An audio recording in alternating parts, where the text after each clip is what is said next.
प्रीतम recording studio हरदी मो खैरा जमुई। खाना न पीना कहा बलमुआ चेहरा पे बारे बाजल हा।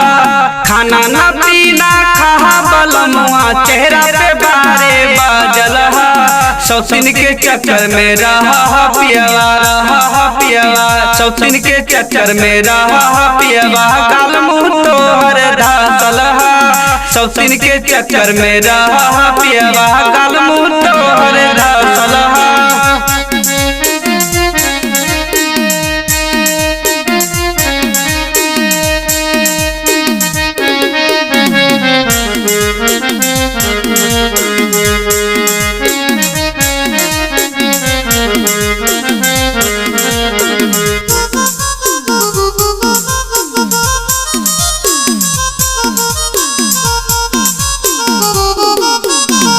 अब युद्ध चलिया सुधारा हो पियवा देखे में सारी घाटल है।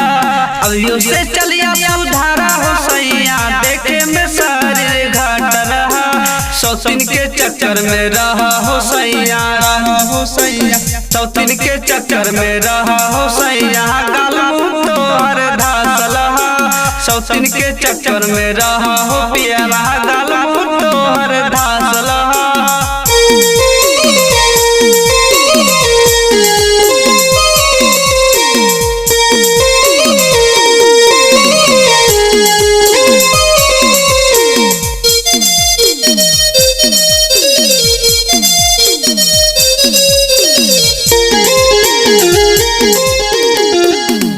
यदि हम जानल शादी न करतल भारत भयानक बहकल है।